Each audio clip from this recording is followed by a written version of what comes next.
sexy. I've got the look that drives a go wild. I've got the move that really move 'em. I said chill up and down their spine. I'm just a sexy. Welcome everybody back to another week of Panda Talks Wrestling.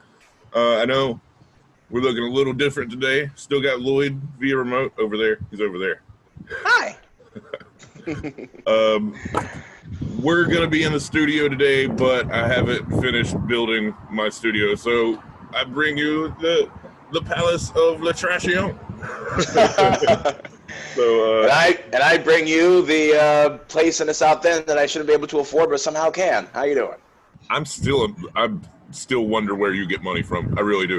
But anyway, lots of savings. But anyway, coming at you with a little bit of the bubbly here. Let's get into this week of wrestling. Whole lot of the H2O. He's got to do it. He's got to do it. All right, let's just get into it. Raw this week was not that bad. I will say it did have some bad stuff. Absolutely had some bad stuff. Most notably for me being Seth Rollins.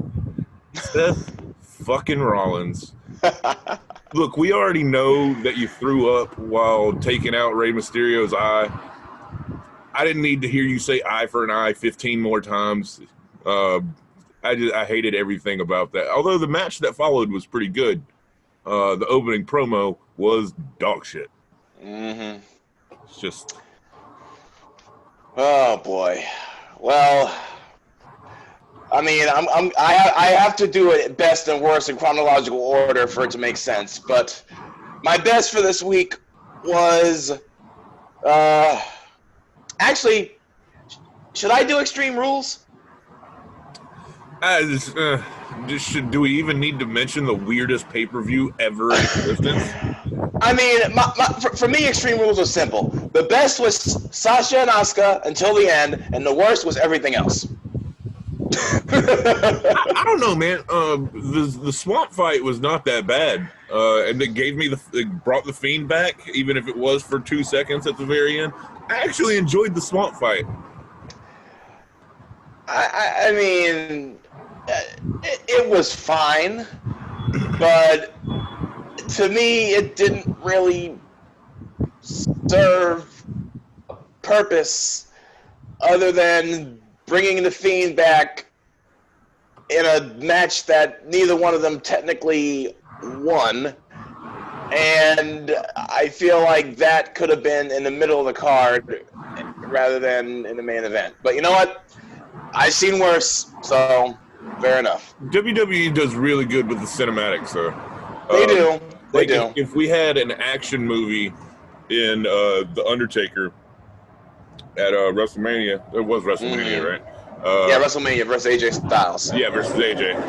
If that was like an action movie, this was like a horror movie at the end, and I really enjoyed it. I wasn't sure what was going to happen with it, but it was executed well. Maybe it's because I wasn't really into the feud leading up to it anyway. Maybe that's why I didn't enjoy it as much. The fight itself wasn't bad. I just kind of like Dolph Ziggler and Drew McIntyre. The match wasn't bad. I just wasn't into the feud. Okay, so does that go into Raw for you? This goes into Raw because on Raw, all right, I'll do the worst. My worst was the Rey Mysterio retcon because we saw Rey Mysterio hold his eye outside his head. I think it might have just been a jawbreaker that Double D forgot to pick up. But we saw it, and then after we literally see what's supposed to be his eye hanging out of his head, we're basically told later on in the night on Extreme Rules and on Raw especially, it looks like Rey Mysterio's going to make a full recovery. It looks like he's going to have full retention of his eyesight. Then the eye loss was pointless. His eye came out, but he's going to be fine. It's fine. Just forget what you saw. No big deal. I mean, that match was pointless to begin with, but yeah. Right. Just there had to be something good for you in Raw, right? Something. I mean, the best of Raw were, admittedly, Randy Orton and Big Show's promos were the best because I could do without the match. I could do without the entire feud. I could do without Ric Flair having anything to do with any of this, but Randy Orton telling the story of his friendships and Big Show telling the story of Randy Orton basically being a punk kid that as you know, too confident for his own good. It doesn't say a lot about Raw itself, but to me, those are the only two parts of Raw that I didn't feel the need to go get up and get a drink for. I'll say this. Sure, Randy Orton had a good promo, but Big Show almost made the worst of the week for me because what the fuck is he talking about tigers? I could not follow what he was saying. Like, what's this whole tiger metaphor you're doing? It was stupid to me. But fair point. Some positive things about Raw. I'll just say this. It's a tie. It's a tie for me for the best. Montez Ford's frog splash is the thing of legend. He's incredibly athletic and acrobatic.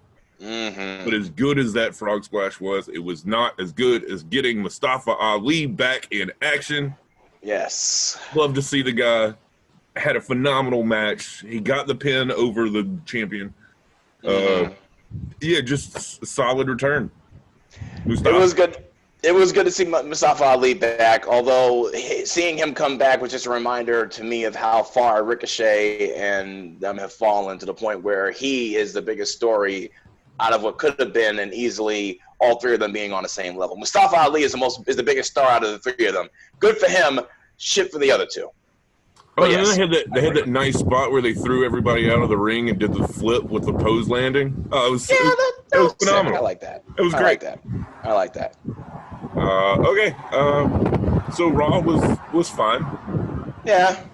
Possible. How was? I'll just let you have NXT. How was NXT? NXT was really good. I had to reach to find the worst of NXT this week.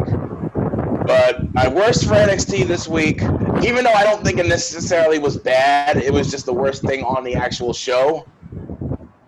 Keith Lee surrendering the North American Championship.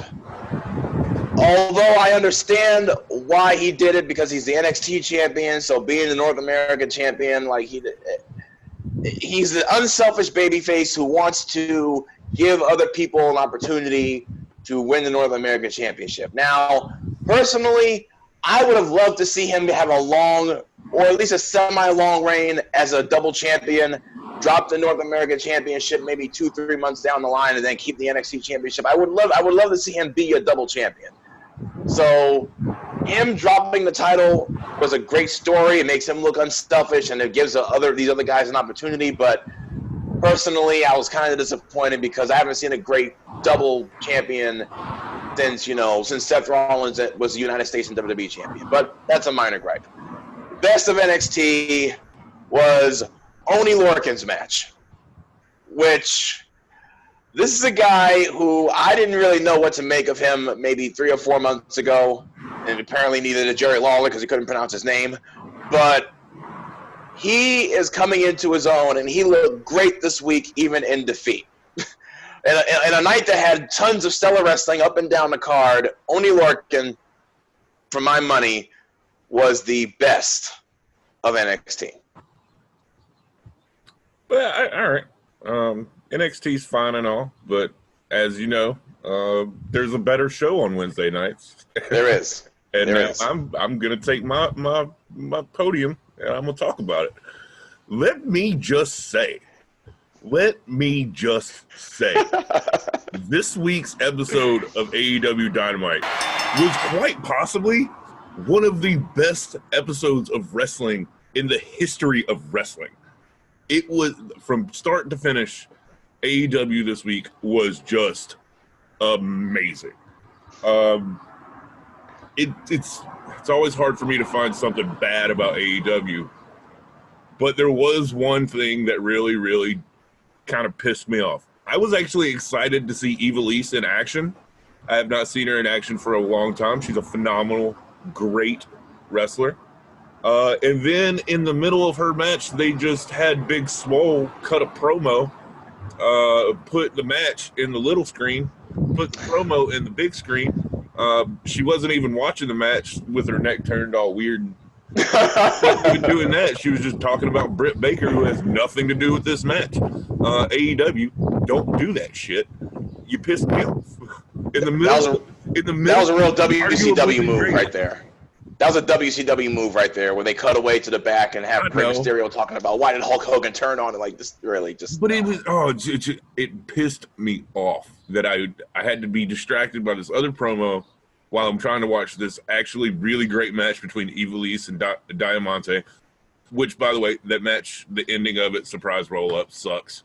It just doesn't build any power for either one of these people. So, but as you know, it's the most devastating move in all of professional wrestling.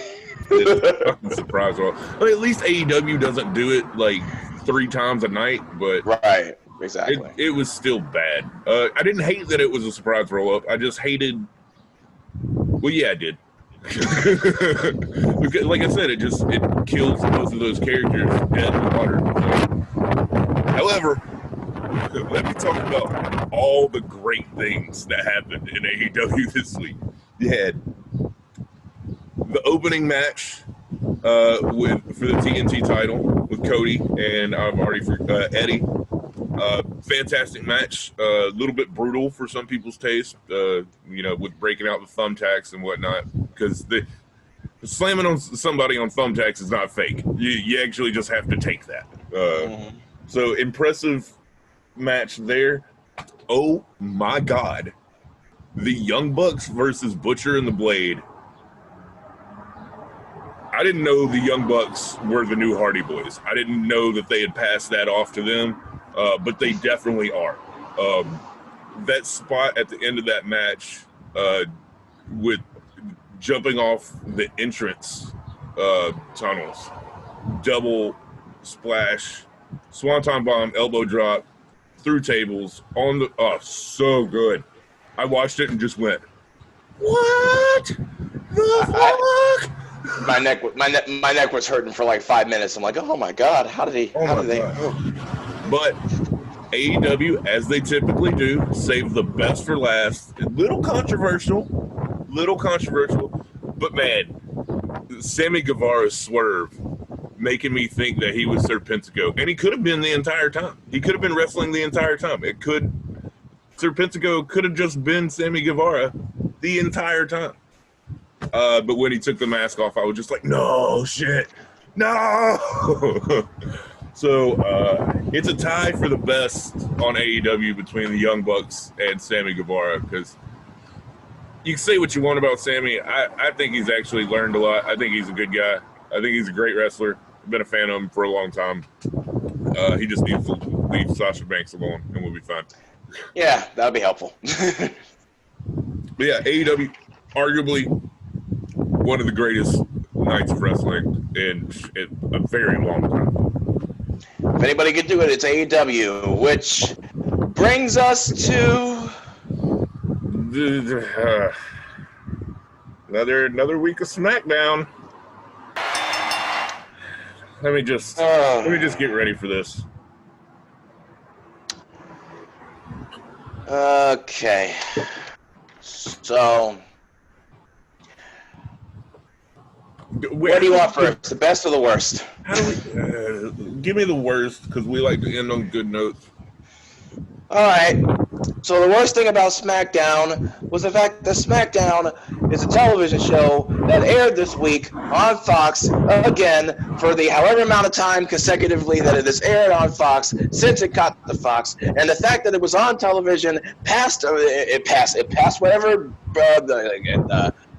exception, content quality checks, whatever Hannity, Trump, whoever said put that on television. The fact that SmackDown, as it was allowed to be put on television and go past the first match is the worst thing about SmackDown this week. SmackDown from after the first match until it went off is just...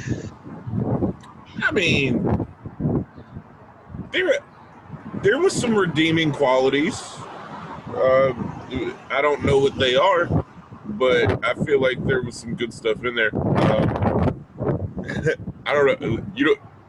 We can't just say that SmackDown is the worst every week. You got to have something for it. I mean, if you want me to pick something, okay, fine. Jeff Hardy getting his face shoved into a urinal. I laughed very hard. It was.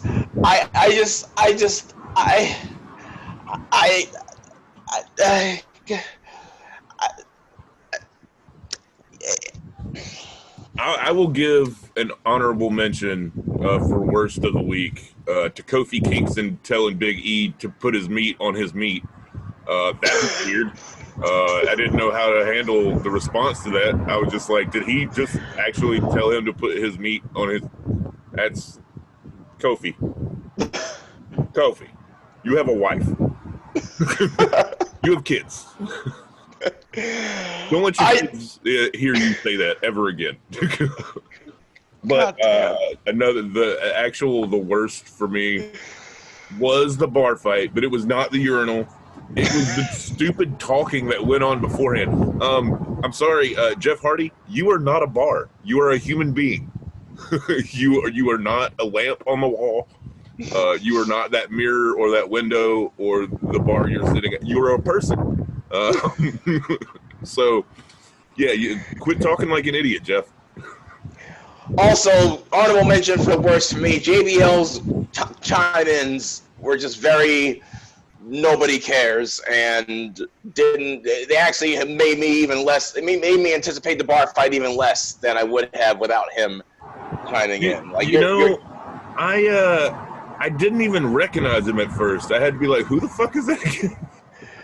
And that's the thing. It's JBL, not Bradshaw. This is if it was Bradshaw, old school Bradshaw talking about being in bar fights or whatever, then I'd buy it because that was Bradshaw. But this is JBL trying to basically make us forget his rich guy above the bar, above Farouk, above drinking beer status. Don't use JBL to hype up a bar fight. Use Stone Cold Steve Austin to hype up a bar fight or Farouk. Because JBL left that shit behind when he became JBL. I'm saying. Although it was nice to see the acolytes just in general show up for a minute. Both of them. Yeah, that was pretty cool. I will say, despite the bar fight being the worst thing of the week for me, it was also the best. I really enjoyed watching that. Again, the WWF or WWE, sorry, I'm fucking it all up. All the bubbly. Too much of the bubbly. Let me have my bubbly. The bar fight was actually pretty good. It was the cinematics. I'm loving the WWE cinematic team right now. They're doing a really good job.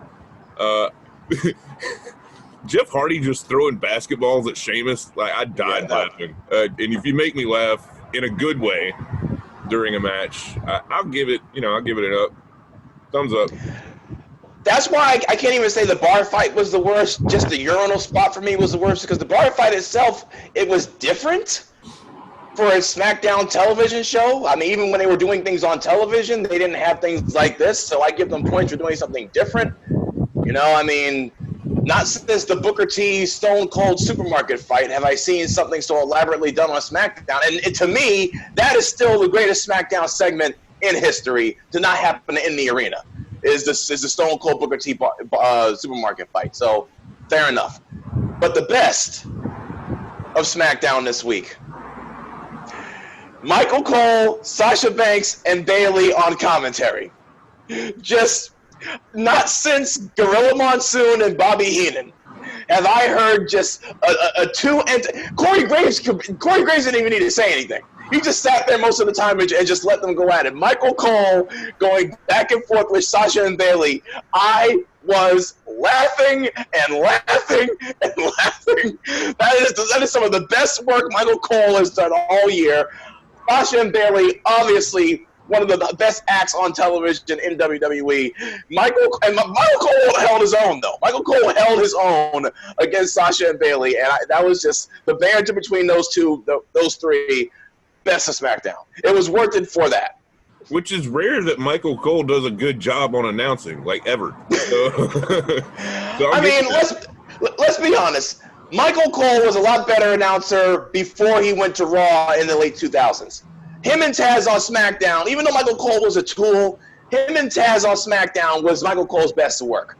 Him and Taz worked well. It was when he went to Raw and they put JR on SmackDown, Michael Cole and Jerry Lawler do not mix. And then Michael Cole became a chill for all of McMahon's promoting, and then he became Michael Cole is underrated. I will say that he was annoying as fuck, but he did his job. He made you hate him. I have no problem with heel Michael Cole, but Michael Cole was an announcer since then.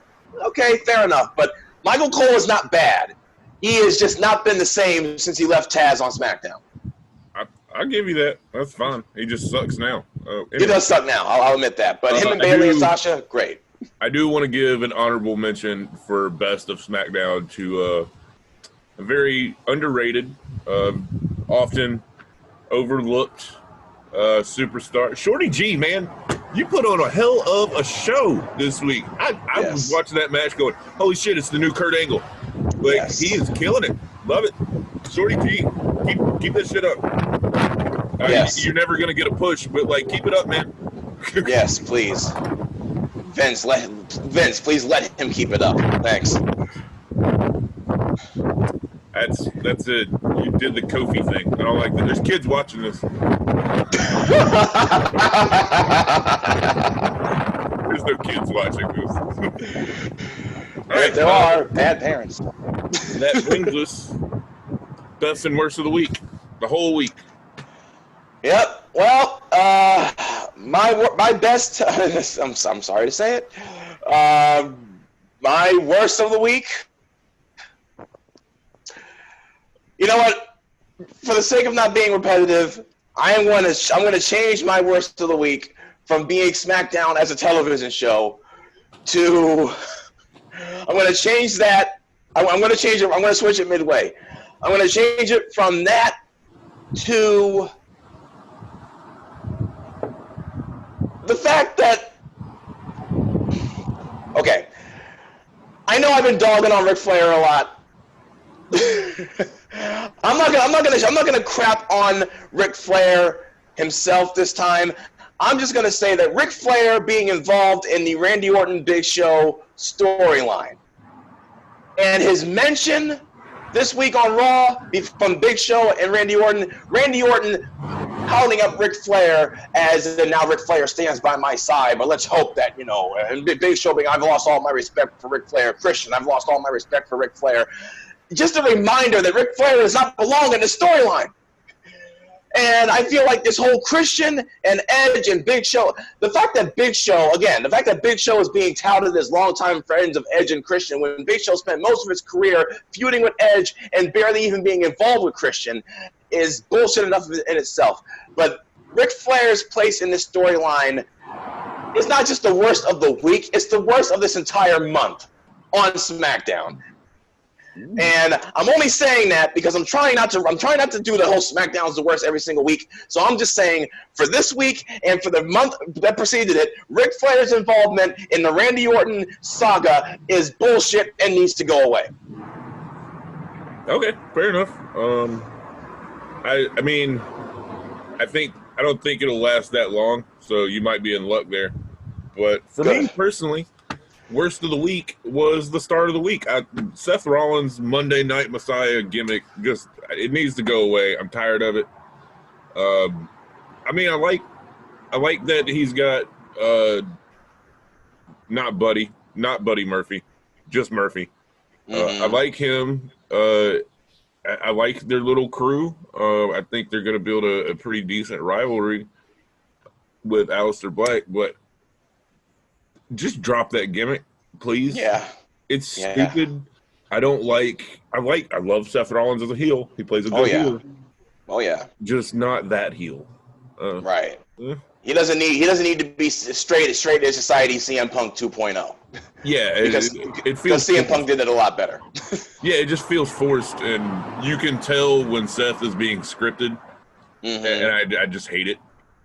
I do like the fact that Seth is pointing out that it was pretty much the fans who turned him heel. He didn't explicitly say that, but if you recall back to late 2019, it was him getting booed everywhere, and the fans blaming him for the Hell in a Cell ending. That's the reason why he is where he is. But he was fine when he was alongside the AOP, and they were like a brute, freaking. They were brutes. That was better than this Messiah shit. I'll admit that. I agree. Just no need for it. The best. Just drove by. The best of this week. Cole, Sasha, and Bailey. I was just laughing my ass off at their back and forth and their banter. And honorable mention to the triple threat match. That's kicked off NXT for the triple threat match that's picking the contenders to be in the ladder match for the North American title. Honorable mention to that, but Cole, Sasha, and Bailey. Since I'm not going to name SmackDown as the worst of the week, I will give something from SmackDown the best of the week and just say I had more fun listening to Cole, Bailey, and Sasha than I did even watching Nikki Cross versus Alexa. So that's my best of the week. The best of the week. I'm gonna hit you. This is gonna be a little different. This is gonna be a little bit different. Honorable mention for best of the week was just the entire AEW show this week. It was so good. I even remember texting you at like 1 a.m. and be like, "Go watch this. You got to see this." Yes, and it was definitely worth it. However, the best of the week in wrestling did not happen on a wrestling show. You might have seen it on Twitter if you follow Twitter. But I know Lloyd doesn't watch this podcast. He's not a football fan the way I am. Adam Cole on the Pat McAfee show, awesome. It's still debatable right now whether his blow up at Pat was a work or if it was real. I'm willing to bet it was a work, but that whole he broke equipment in his podcast studio.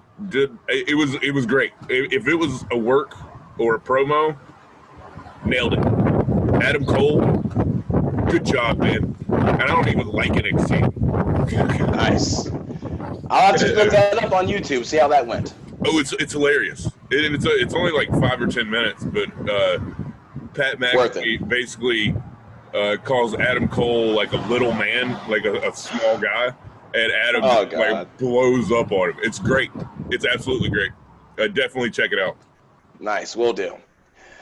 All right, so I've done plenty of rambling on this show. I'm going to keep this day in history pretty short and sweet. On this day in wrestling history. This day, not just this week. Today in wrestling history. Ric Flair lost to Dusty Rhodes at the Great American Bash in 1986, and Dusty Rhodes became the NWA champion. I know that's extremely old school. I'm an old school guy, and even though that's pretty much the year I was born, a lot of the research that I did for the years that came before me was built on the Flair Rhodes saga. And if you've ever seen it on the WWE Network, check out the Great American Bash 1986. On this day, Ric Flair loses to Dusty Rhodes, and Rhodes becomes a champion. I like the fact that you give Ric Flair the respect of this week in history, however, give him the disrespect of get off the air and get out of the storyline. Yes, because on this day, today in wrestling history, Ric Flair needs to fucking go. But on this day, 34 years ago, Ric Flair was the man. So fantastic. I do want to give this week in history just a nice little late happy birthday to unofficial fan and dedicated watcher of this show, Shawn Michaels' birthday. Sean, I know you're watching. Happy birthday, man. It's a little late, but I know you're watching. He's got to be. Sexy boy. All right, well, I guess that's going to do it for this week. Best and worst of wrestling. And Lloyd, you got anything you want to say before we get out of here? Stay hydrated. And there you go, plenty of the bubbly. For plug purposes, I will say that I'm going to be on Coronathon later tonight on Breon Woodward's Instagram, and I am doing Comedy Live Now this Thursday. And you can catch me tonight at Midway or the Highway, most likely, depending on how much bubbly I have. And later this week on Trash Panda Drinks and Conspiracies, I presume. Yeah, you definitely. Well, we're definitely catch Trash Conspiracy, but it looks like we may be shelving the drinks for a minute. I know. I have to make a business decision. Got to do the right things. It's not official, but likely. Okay, fair enough. However, we still have Trash Panda Talks Wrestling every week and Trash Conspiracy every Wednesday, and we'll be adding that new one as soon as I'm done with the format. Amen. Alrighty. Until next time, I'm Lloyd Legacy Sharp. And I'm Vaiden Jones, the Alabama Trash Panda. See you guys next week. I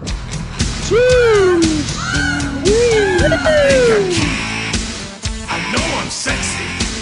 I've got the look that drives a girl wild. I've got the move that really move 'em. I said chill up and down their spine.